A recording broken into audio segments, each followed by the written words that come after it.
اپنے مسلمان بھائی کے ساتھ حقارت کا رویہ وہی شخص رکھ سکتا ہے جس کا دل ہر طرح کے برے اخلاق سے بھرا ہوا ہو۔ علم کی ابتدا خاموشی ہے، دوسرا اسے سننا اور اس کا حفظ کرنا، تیسرا اس پر عمل کرنا اور چوتھا اس کی تبلیغ اور تعلیم ہے۔ آدمی کے گناہ کے لیے یہ بات کافی ہے کہ جب اس سے کہا جائے خدا سے ڈرو تو وہ غضبناک ہو جائے۔ ایک نیک اور صالح خاتون جب طویل عرصے تک اپنے نیک شوہر کے ساتھ زندگی بسر کرتی ہے اور ان کے درمیان وہ محبت اور وہ الفت پیدا ہو جاتی ہے جسے خدا نے قرآن میں بطور احسان ذکر کیا ہے، تو اس کے لیے جدائی کا رنج بعض اوقات موت سے بڑھ کر ہوتا ہے، مال کے لٹ جانے سے زیادہ ہوتا ہے اور وطن کے چٹ جانے سے بھی شدید تر ہوتا ہے۔ جس نے ایسے گناہ پر اپنے مسلمان بھائی کو آر دلائی کہ جس سے وہ توبہ کر چکا تھا، تو اللہ اس شخص کو بھی اسی گناہ میں مبتلا کر دے گا۔ انسان کے لیے عظیم ترین مصیبت یہ ہے کہ وہ اپنی کوتاہی سے آگاہ ہو لیکن اس کی پرواہ کرے نہ اس پر غمگین ہوا ہو۔ جو لوگوں میں سب سے زیادہ طاقتور بننا چاہتا ہے اسے اللہ پر بھروسہ رکھنا چاہیے۔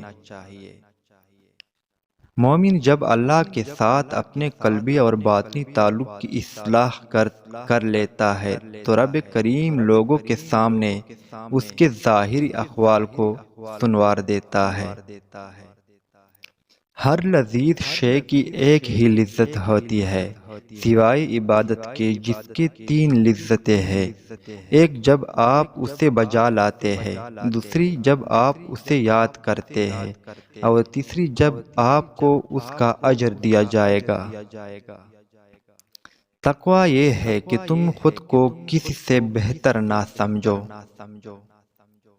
بندے کا اپنے گناہ کی فکر کرنا اس کو ترک کرنے کا سبب ہے اور اس کا پچھتاوا توبہ کی کنجی ہے۔ جو حق کو پہچانتا ہے مگر اس کی اتباع نہیں کرتا وہ سخت گمراہ ہے اور یہود کے مشابہ ہے۔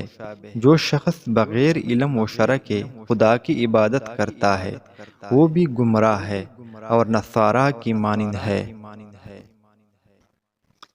جہاں تک دلوں کی نرمی کا تعلق ہے تو یہ ذکر سے پیدا ہوتی ہے، کیونکہ ذکر الہی کے لیے دل میں عاجزی، اس میں تقویٰ اور نرمی کا ہونا ضروری ہے، اور ذکر دل سے غفلت کو دور کرتا ہے۔ لوگوں میں سب سے کامل زندگی اس کی ہے جو حیا میں کامل تر ہے۔ حیا کی کمی آدمی کی زندگی کی کمی ہے۔ مومن ہمیشہ ڈرتا ہے اور چوکنا رہتا ہے، وہ اپنی نیکیوں کو حقیر سمجھتا ہے اور اپنی چھوٹی برائیوں سے ڈرتا ہے۔ جو بہت زیادہ گنہگار ہو اور وہ یہ چاہتا ہو کہ اللہ اس کے گناہوں کو بغیر کسی مشقت کے معاف کر دے، تو اسے چاہیے کہ وہ نماز کے بعد اپنی جائے نماز کو لازم پکڑے تاکہ وہ فرشتوں کی دعا اور ان کے استغفار کو کثرت کے ساتھ حاصل کر سکے۔ سب سے زیادہ اپنے نفس کو محفوظ کرنے والے وہ ہیں جو اپنی زبان کی حفاظت کرتے ہیں اور اپنی دین میں مشغول رہتے ہیں اور بے مقصد فضول باتوں کو چھوڑ دیتے ہیں۔ نیکی میں جو تکلیف ہے وہ ختم ہو جائے گی لیکن اس کا ثواب باقی رہے گا۔ گناہوں کی لذت وقتی ہے اور اس کا عذاب باقی رہنے والا ہے۔ اگر آپ چاہتے ہیں کہ اللہ آپ کی ہر پسندیدہ چیز کو دوام بخشے تو ضروری ہے کہ آپ اللہ کی پسندیدہ چیز پہ ہمیشگی اختیار کریں۔ دل کے لیے سب سے زیادہ نفع بخش چیز لوگوں کے ساتھ نرمی کا معاملہ کرنا اور ان کی خیر خواہی کرنا ہے۔